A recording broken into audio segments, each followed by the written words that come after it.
Welcome back to another episode, Doll. Throughout this episode, we're going to be watching a video by someone who claims to be an evolutionary psychologist who seems to have very eugenic agencies and eugenic goals, showing that there are still eugenics against disabled people going on in the science community today. So if you just allow me to share my screen.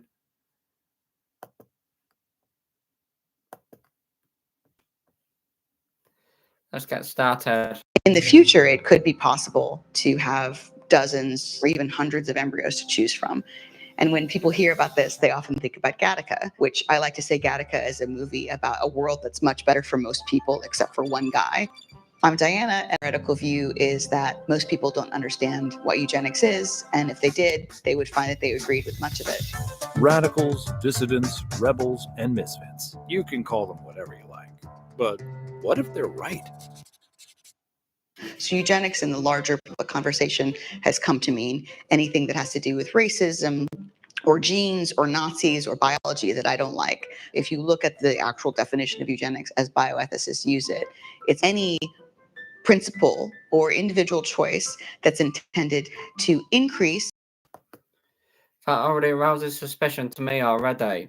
Because out of the bioethicists I've come across and read documents by, apparently they don't go by the term eugenics, and they classify it as a pseudoscience, does the bioethicists. And they go by the terms things like genetic engineering, which is why if you type are genetic engineering eugenics, you'll find that they're not exactly the same. Like CRISPR is not the same as eugenics, but it's more like genetic treatment. It's more like genetic manipulation, not genetic selection. So you'll find that biotechnology and eugenics are not one and the same thing, as this is posing. So bioethicists don't go by eugenics, as she's claiming.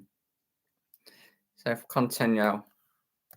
Genetic characteristics in the next generation, or decrease undesirable characteristics to improve the next generation.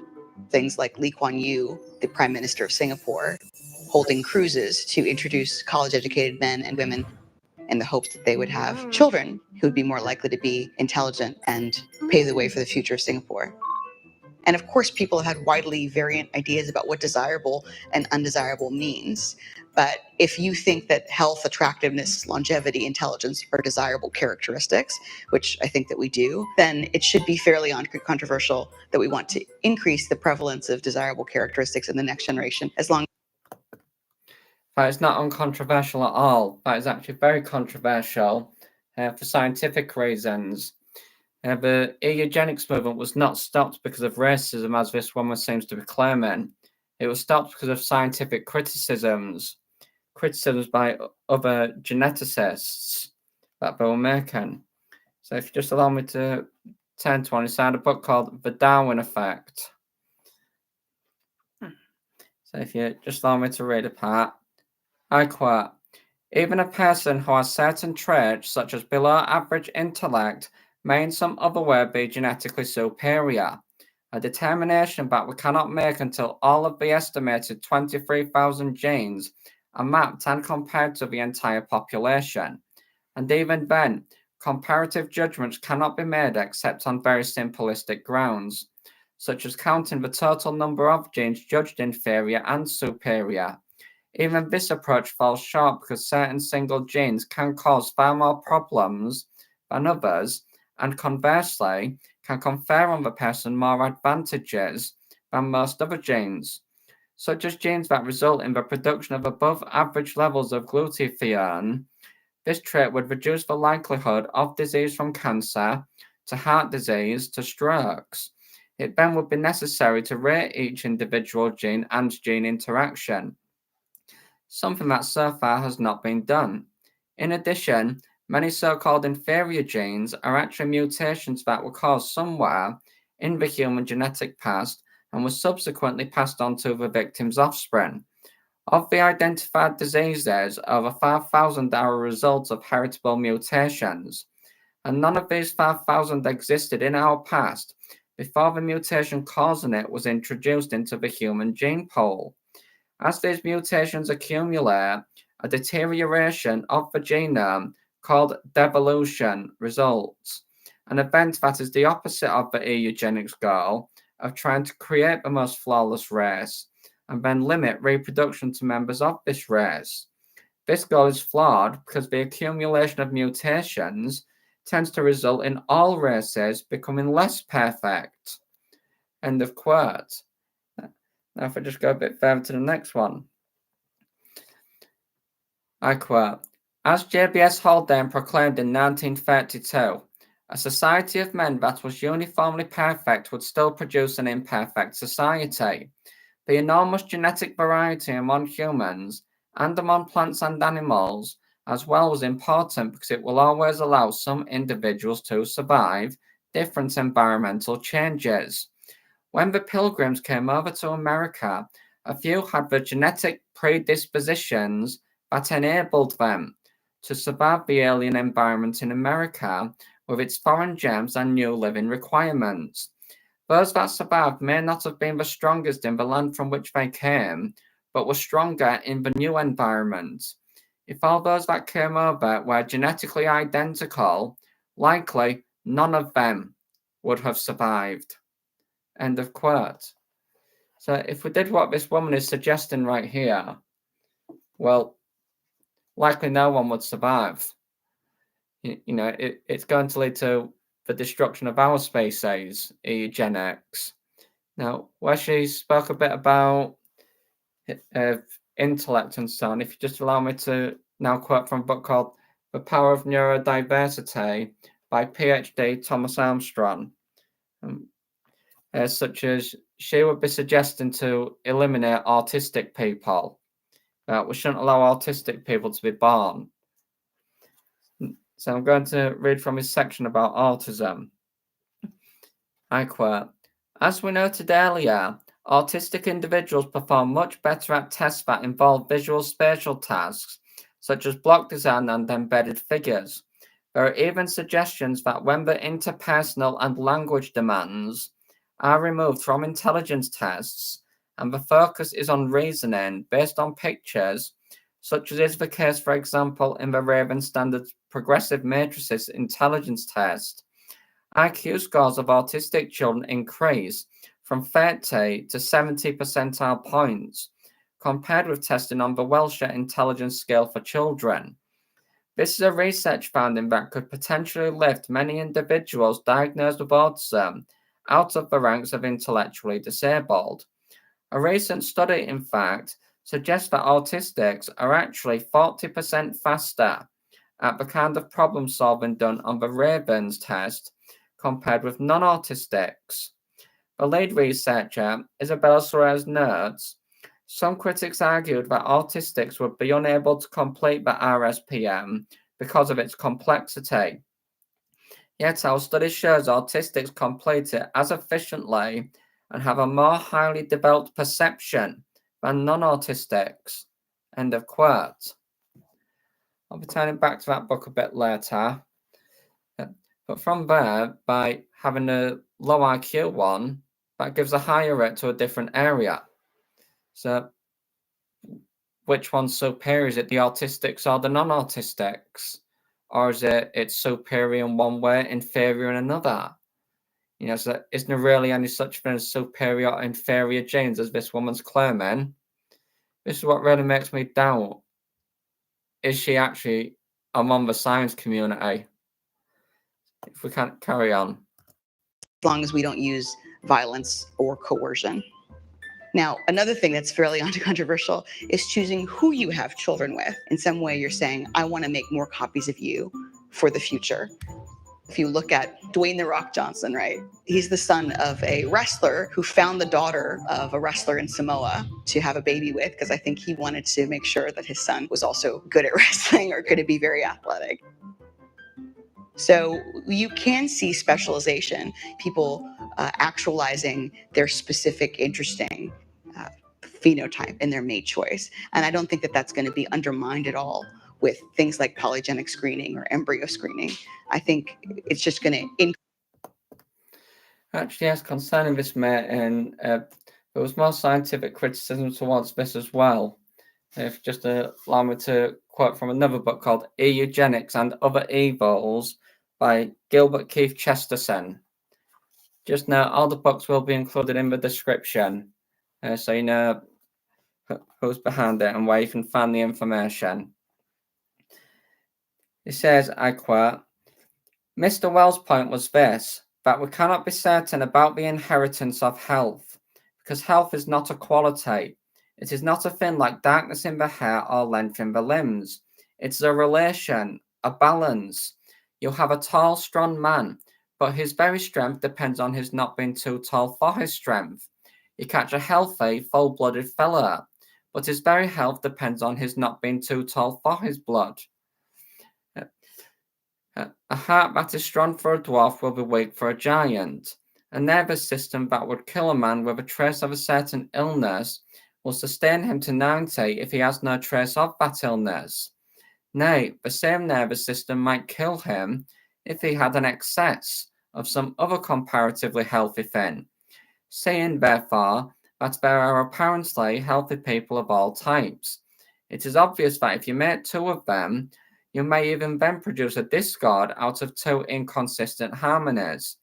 It is obvious that you can no more be certain of a good offspring than you can be of certain of a good tune if you play two fine airs at once on the same piano. You can be even less certain of it in the more delicate case of beauty, of which the eugenicists talk a great deal. Marry two handsome people whose noses tend to be aquiline, and their baby, for all you know, may be a goblin, with a nose like an enormous parrot's. Indeed, I actually know a case of this kind. The eugenicist has to settle not the result of fixing one steady fin to a second steady fin, but what will happen when one toppling and dizzy equilibrium crashes into another. End of quote. So there's even cases where they've done this mating and found no, they don't get what they want.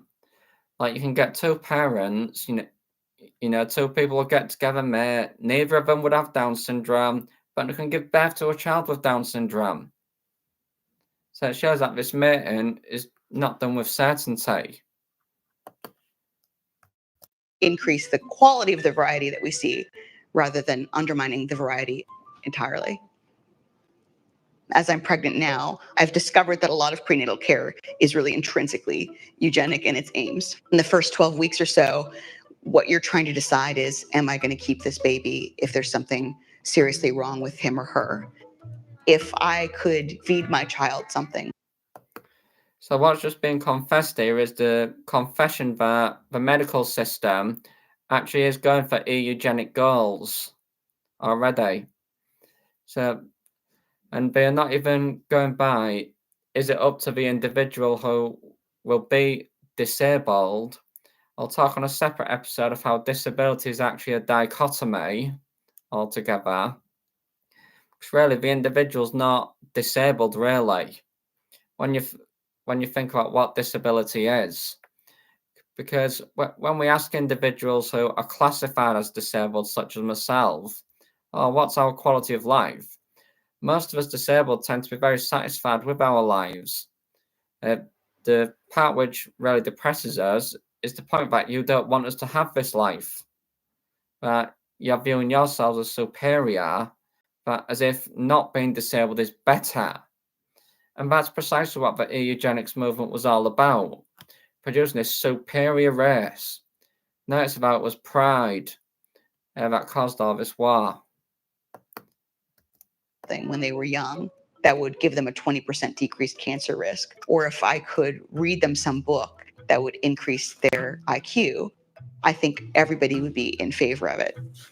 I see mothers do incredibly neurotic things that have really very little evidence in support of them, in the small hope that it will improve their child's life and their child's well-being and their child's success in life. So I don't think it's much of a stretch to say that reproductive technology is going to enable those beautiful sentiments to have the best possible life for your child even more. I think there's a variety of assumptions that people have about reproductive technology that are unfounded. There's something called the expressivist objection, which is where disability scholars say, look, if you're saying that this is undesirable, you're saying that you prefer that people like me don't exist. But it's not used as an Actually, yes, that is exactly what they are saying. objection against, for example, not drinking alcohol when you're pregnant. I could very easily imagine somebody with fetal alcohol syndrome saying, you're always encouraging pregnant women not to drink when they're pregnant. Are you saying it would be better for people like me not to exist? It's important. No, that's a clearly pathetic analogy altogether. Even worse than the one in the neurodiversity movement claiming that autism and homosexuality. That's an even worse analogy than that. So in this case, disabled people are fighting for our right to exist, is what we're fighting for. In this case, she's talking about, she's in full control. If she wants to drink as a pregnant woman, I'm assuming she didn't, but if she wants to, she's not doing anything to someone else. She's not taking away the right for someone else's life. But in this case of what they're talking about eugenics, but they're sending out the message, autistic people don't deserve to live. Those with Down syndrome don't deserve to live. They're attacking onto someone else's life. They're not talking about their own life. So when those of us disabled are going and saying, no, you shouldn't be doing this to embryos and so on, we're talking about this is a scientist or a doctor or nurse, etc., going and affecting another living organism's autonomy, their human rights. It's not someone just affecting themselves. Consuming alcohol only affects themselves. And if they're carrying a baby, they're then choosing to affect the baby. But is consuming alcohol anywhere saying that, oh, we're telling you to do that? Nah, not at all. So that's actually a pathetic analogy because we're talking about two entities here. You've got the baby and you've got the mother. What this one's claiming is, oh, they've like put the other one away as if there's no other. But disabled people are talking about our survival and our right to exist. But in this case, she's talking about her right to drink. She's talking about. So that's a pathetic one. If we go by her reasoning again, let's apply the genetic engineering, genetic selection, because she claims that it's to do with, we want to alleviate the suffering through genetic engineering. So let's say then, well, out of all the racism that Black people experience, as we currently call them, those who are not classified as white, but those who are Black, let's embrace Black people in the world. Let's accept them. Let's be accepting of their race. Let's not be racist, but let's alleviate the suffering from the racism by selecting white skin color.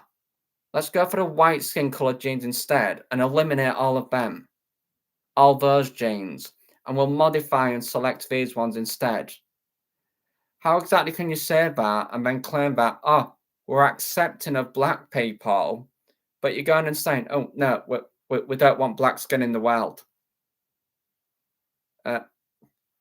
So then apply that to disability. You're going and claiming, we want to embrace disabled people. Well, how exactly can you evaporate then their disability and claim that you're embracing disabled people versus who you actually view as disabled? Precisely, it's nonsense. This analogy she's making up, showing how weak her argument is altogether. I'll be getting a bit back more onto some of these shortly, onto a few more books of what scientists have to say. I'll actually go to one at the minute, actually, of where she's talking about things like disease and so on. If I just go back to The Power of Neurodiversity by PhD Thomas Armstrong, to find someone called Evelyn Fox Keller, to quote, because Evelyn Fox Keller does about genetics herself and works for MIT. If I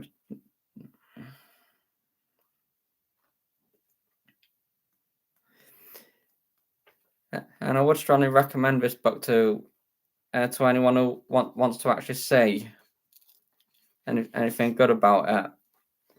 Here it is, the part I'm looking for. Right. Evelyn Fox Keller, Professor of History and Philosophy of Science at MIT, explains, we now know that mechanisms for enduring genetic stability are a product of evolution. Yet a surprising number of mutations in which at least some of these mechanisms are disabled have been found in bacteria living under natural conditions. Why do these mutants persist? Is it possible that they provide some selective advantage to the population as a whole? Might the persistence of some mutated genes in a population enhance the adaptability of that population? Apparently so. New mathematical models of bacterial populations in variable environments confirm that, under such conditions, selection favors the fixation of some mutated alleles, and furthermore, that their presence accelerates the pace of evolution. Close quote. So, if mutations enhance our adaptability of the population as a whole, that means eliminating these mutations, as she's suggesting. She's suggesting that we eliminate that enhanced adaptability. So, should we really reduce our adaptability by eliminating diversity, by eliminating the variation, by going to a specific one-size-fits-all? But as JBS Haldane, quoted earlier, pointed out, if they all came over genetically identical, likely none of them would have survived. PhD Thomas Armstrong continues, I quote, it was believed to be a mutation that caused large segments of the European population to survive the bubonic plague in the 14th century, and that countries to resist infections like HIV and smallpox in today's world. Mutations can also build on one another and create new metabolic pathways for the organism. As we've seen in Chapter 8, it may be mutations that created significant changes to the brain 100,000 years ago that led to new forms of thinking and culture. This suggests that we should always be on the lookout for aberrant behavior as possibly beneficial to the species. And as noted throughout this book, we have to counteract our natural tendency to see human nature with our current cultural myopia, since values change, and as they change, what we view as good in human functioning may turn out to be bad, and what we view as bad may turn out to be good. End of quote. So, yeah, precisely. What we see as good today might turn out as bad in the future. Otherwise, why are the genes that have died and fallen out of the human gene pool, why did they die and fall out of the human gene pool? Because they were no longer relevant to our race. Why did particular mutations introduce themselves into the human gene pool? Because they were relevant. Like the sickle cell mutation, it's a defense mechanism against malaria infections. In the areas of the world where malaria is endemic, what we're coming to find is the sickle cell mutation is more dominant in those regions. And as Evelyn Fox Keller pointed out about the environment, about environmental conditions, so the condition of a place full of malaria fixates mutated alleles and so on. So it fixates the sickle cell mutation. So even that all adds up with what Evelyn Fox Keller had to say. So if we carry on. So just because something causes a disease, that doesn't automatically make it bad. Plus, nature doesn't believe in good or bad. Important that we have care and compassion, and that we make allowances for people with various kinds of disabilities. But it doesn't necessarily follow from that if we reduce the number of people with disabilities, that our care and concern for those people are going to decrease over time, or that we are going to become less compassionate for such people. Futurists. There was a confession right there. She just confessed she doesn't want disabled people in the world. According to studies, the disabled people self-reporting actually the majority of disabled people in the studies of disabilities of all kinds, they were asking them for self-reports. What do they think about their life? How has their disability impacted their life? What would they rate their quality of life as? Lots of participants were asked this with all kinds of disabilities, diseases, disorders, etc. And most of them, not all of course, but most of them were satisfied with their lives. And some of them found their life even more satisfying than the non-disabled community. So non-disabled people were even more pessimistic than disabled people most of the time. So disabled people seem to have enjoyed their lives more than non-disabled. And it was the insistence of non-disabled people when the disabled people asked, what don't you like about your life? What is it about your disability that's impacting your life negatively? The guy saying, it's not my disability having a negative impact on my life, it's society's attitudes towards me. It's like if how society's wishing I didn't exist, wishing that people with my disability are not entitled to be who we are, thinking that we should do conversion therapies on us, that we are not entitled to autonomy, the violation of our human rights, them thinking they're superior compared to us. Always society's attitudes is what has a negative impact on their quality of life, not the disability itself, if it actually was what disability genuinely means. Because disability basically means the opposite of ability. So it's simply something you can't do, but no human can do everything. So either everyone or no one's disabled. That's just a dichotomy to treat who we now call disabled as inferior, as abnormal. So there's the confession from someone in the science community claiming they want to do another Holocaust on disabled people, that they want to eradicate disabled people from the world. So transhumanists have been talking for some time about changing the character of future generations through technology, innovation, education, and just giving people the kinds of incentives that would help them along. If we are in favor of, for example, giving people with depression antidepressants or medicating people who have psychiatric ailments to decrease their suffering, I don't think that choosing future people through embryo selection is that much different. So I think that a lot of well-meaning, kind, conscientious, ethical people are considering what kinds of children they're going to bring into the world. And talk about considering what kind of children they are going to bring into the world. First, I'm going to turn to a book now by Evelyn Keller called The Mirage of a Space Between Nature and Nurture. I'm going to just read something out what she has to say. Because she's talking about genetic selection again here, but she's talking like humans are genetically deterministic. But that was one of the flaws of the eugenics movement. So here it is. If such conditions have received a disproportionate amount of attention, it is at least in part because of the role of mutations in protein coding regions, or what scientists have been able to study. Only recently has the importance of mutations along the vast stretches of DNA that do not code for proteins begun to be appreciated and has become accessible to investigation.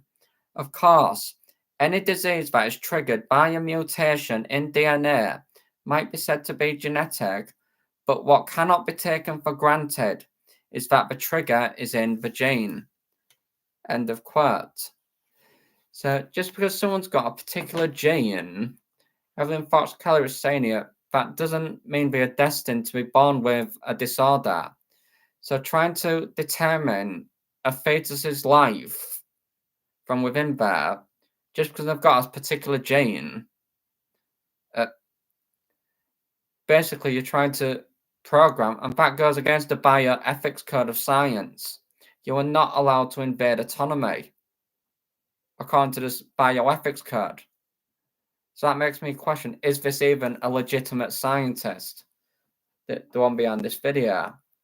Now, if you'll allow me to turn to a book by Dr. Gabor, a physician, The Myth of Normal, notice about the term normal has been seen as mythological again. If I just quote from his book.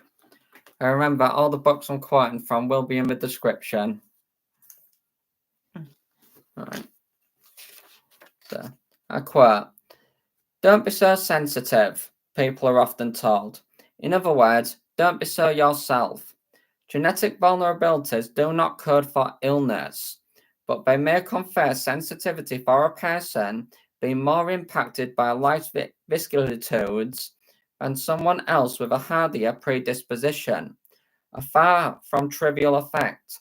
Sensitive people feel deeply, and are more easily overwhelmed by stress, not just subjectively, but physiologically. Both monkeys and humans, for example, can inherit genes involved in production of certain brain chemicals such as serotonin that can make them more susceptible to negative experiences, or, on the other hand, more amenable to the effect of positive ones. And of course, sensitivity too is a continuum. Genes affect how sensitive one is to environment, and environment affects how relevant one's genetic differences may be. The leading geneticist R.C. Lewontin has said, "When an environment changes, all bets are off. Some people will feel more pain and will therefore have greater need to escape into the adaptations that mental illness or addiction represent. They will have more need to tune out, to dissociate, to split into parts, to develop fantasies to account for realities. They are unable to endure, but that's a far cry from saying that they have a heritable neurobiological disease."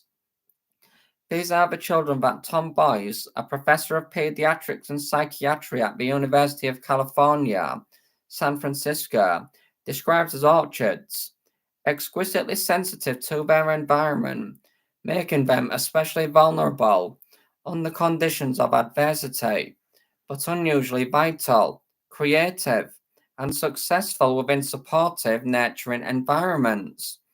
The same sensitivity genes that in a stressed environment can help potentiate mental suffering may, under positive circumstances, help promote stronger mental resilience and therefore happiness. Sensitive people have the potential to be more aware, insightful, inventive, artistic, and empathic if their sensitivity is not crushed by maltreatment or disdain. The most sensitive of our kind have made some of the most lasting cultural contributions. Many of these have also suffered the most intense pains during their lives. Sensitivity can be an essential combo package, gift and curse, all in one. End of quote. Yes, and I've seen numerous autistic people come off saying, yeah, the autism feels like a gift, but it feels like a gift and a curse. And it feels like both. And I find a lot of disabled people describe their disabilities that way, that they see positive sides to it, but also the negative. But I see that in all humans. And isn't it people like Albert Einstein and all these other historical figures who made such great paradigm shifts in science are all now suspected to have been neurodivergent, have had a neurological disease, as these people like to call them. Claim that we're a disease. All this language like, the risk of autism, that implies that apparently you're claiming we're a danger to the world. Those will go saying, the risk for autism. So autism research and so on still gives away that it sees us as a disorder to be eradicated. So whenever they bring up biological studies, it is the right thing to do to sound the alarm. Plus, disability always has been and always will be contextual. It's not entirely down just to an individual's biology. If we carry on. And what's the best possible life that they can give to a child, both by choosing a child who has certain genetic characteristics and by giving them the best possible life that they can through environmental interventions. My husband is a somewhat controversial figure. I was like, I want to make as many copies of Jeffrey as possible because I love him and I'm going to use my own body as a photocopy.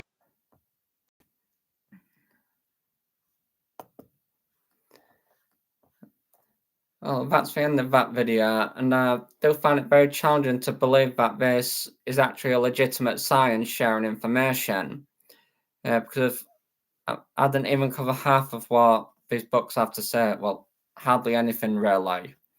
I could have said a lot more from what the scientists authors of these books had to say, such as more about evolution and so on. Such as, I would say, devolution. That was one of the scientific criticisms of the eugenics movement. So, do you think devolution is a good idea for us to do? Then I would point out things like, if you make us all genetically identical, as J.B.S. Haldane proclaimed in 1932 that I quoted, it goes point out likely none of us would survive environmental changes. Such imagine if we were all genetically identical when COVID-19 hit us. When the pandemic came, if we were all genetically identical, we would be equally susceptible to the pandemic, that all of us would have died from it. And that's it. Goodbye to humanity. Humanity's gone. So the ideology of making all humans genetically identical, reducing the diversity of humans, reducing variation, causing imbalances for all the relationships, pulling out little genes that are actually inside all humans.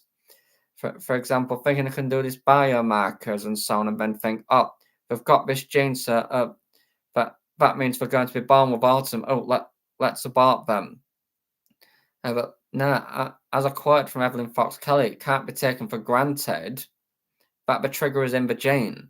And if it's a collection of genes that cause the so-called disorder, is it really just one gene that you are looking for? No, but you can't just eliminate one gene, cut one little bit out there, one little bit out there, or to be more accurate, the way CRISPR works, it's more like a Swiss Army knife rather than molecular scissors. So it's more like you're slashing at someone's DNA. According to articles I've read about it, apparently it can cause mutations that cause even more fatal diseases. It can result in ecological disasters. All these are eugenics. I thought we were supposed to learn from history. Yeah, I thought we were not supposed to ignore it.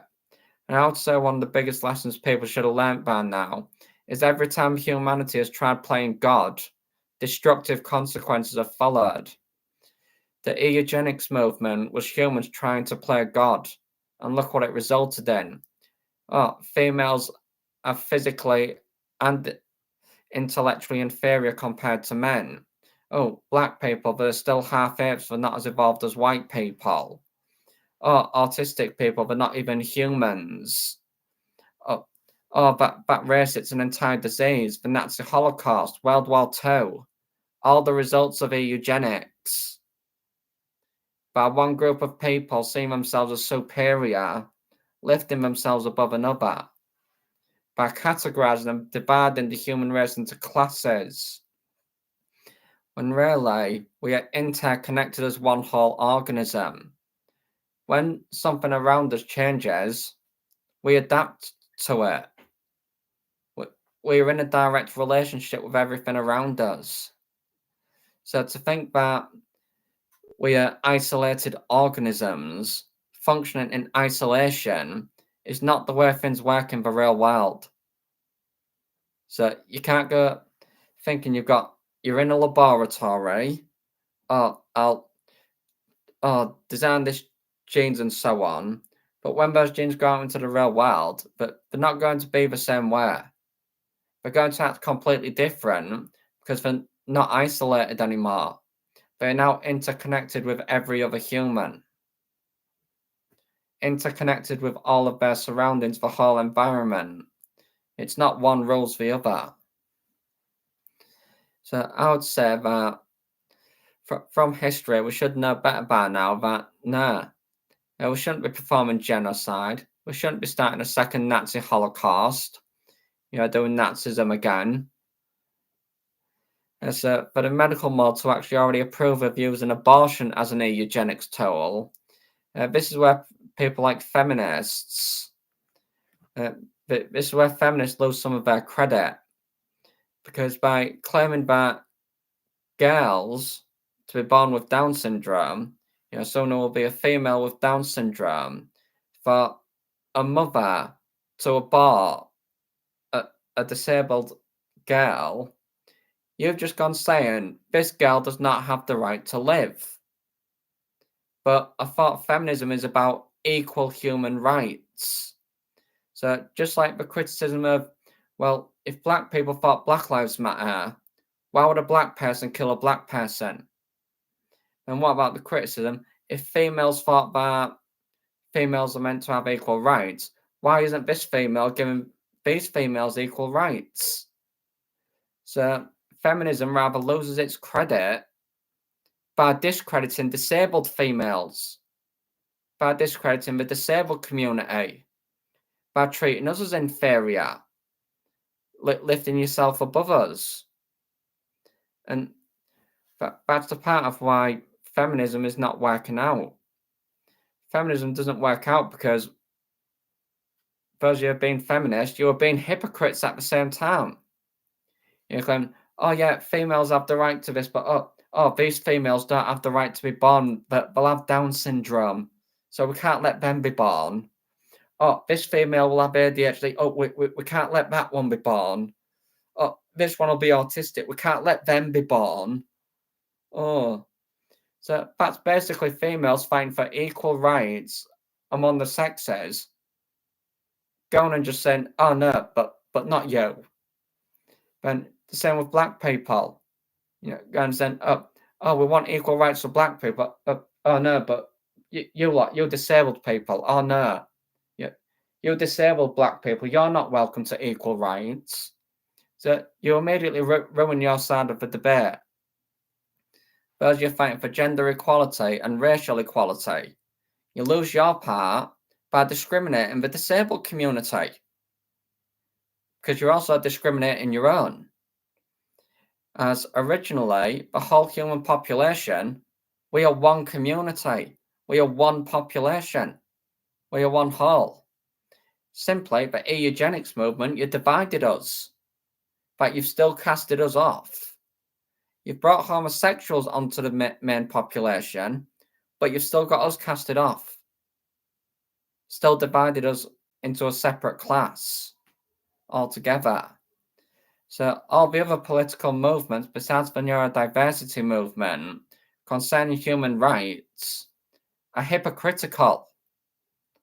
So until these other movements stop demonizing disabilities and actually allow disabled people to make the decisions for themselves, rather than trying to determine the disabled person's life for them, it's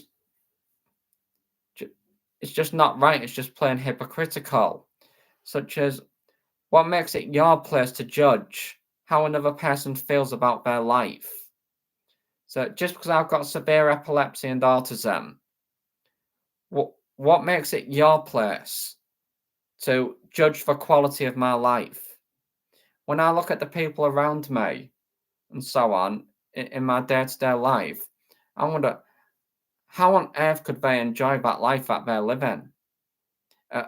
I don't think I'd be able to enjoy that life. So does that mean they've got a bad quality of life? No, because when I ask them, they claim that they enjoy the life. So just because someone's life is different to you, just because you won't like living what they're living through, that doesn't mean that they don't like it. It doesn't mean that I don't like my life. So just this cultural assumption that, disabled people don't like their lives, that's demonizing. It's dehumanizing. and it's not your place. Which is why I would approve of curing disabilities, such as autism, for example, if it was up to the individual, not up to the parents, but the actual individual. And what do they think about their life? Do they think their life would be better without their disability? Or would they rather continue living with their disability because they see it as part of their identity? And in that case, I'm talking about all disabled people. Like deaf people, they call themselves deaf people because they see their deafness as part of their identity. So who are you to say who someone else should be? Exactly. All these scientists. It should be up to the individual. It should be up to informed consent. You should require the consent of the individual. If we were given that as a promise, yeah, I'd approve of research for a cure. That way, those who do want to be cured could increase the quality of their life. But those of us who don't want to be cured, that you're planning on eradicating, performing genocide, just like the Nazis did, simply you're going to do it through velvet eugenics rather than eugenics. So I really do find this depressing of how we live in a culture that thinks disabled people are not worthy of life. I won't bother using the German term that ever brought up, but there's a particular German word which the Nazis made up which meant life not worth living. And that's basically what you're always saying to us, those of us disabled. Well, as once again I say, who are classified as disabled because of the dichotomy. We'll talk about on a separate episode. So overall, I would advise you all to actually do some in-depth, deep research into eugenics, why the eugenic movement was stopped. Don't just go at the surface level of things like, racism, sexism, ableism. Don't just go to that level. Actually look at the scientific reasons behind it. Because I think the public should have to give informed consent. So you should have to be made aware of things like devolution. Because that's not something everyone gets taught. So the suggestion of eliminating the mutations that cause a disease, that can result in reducing our adaptability, but it could produce new diseases by producing new mutations instead. But it's more of a Swiss Army knife, not a pair of molecular scissors. But there's multiple times where it's been off target, and actually produced mutations in non-human animals that have caused the disease. So, but they don't seem to be very open about all the cons of all this reproductive technology, of biotechnology. So I strongly advise you to do your own deep research, such as I, for example, have read that length book.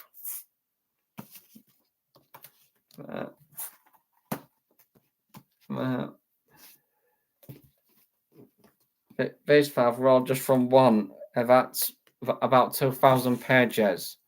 And then I've got a big whole load here. All the way up here on my right. That's a big pile of books, all on the same subject, from different scientists. So I advise you, before you make any decisions about CRISPR, biotechnology, actually do your research into eugenics and actually find out why are scientists pausing for so long. Why do they keep being on a chilling effect? It's not all down to ethics alone. It's down to things like it could cause ecological disasters. They want to cause more pandemic and epidemic diseases to hit us. These are the kind of results. So look for the scientific reasons. Don't just stick with ethics. but actually look at the scientific reasoning of why some are resisting it. If you made it this far, thank you for listening, and I'll see you on the next episode.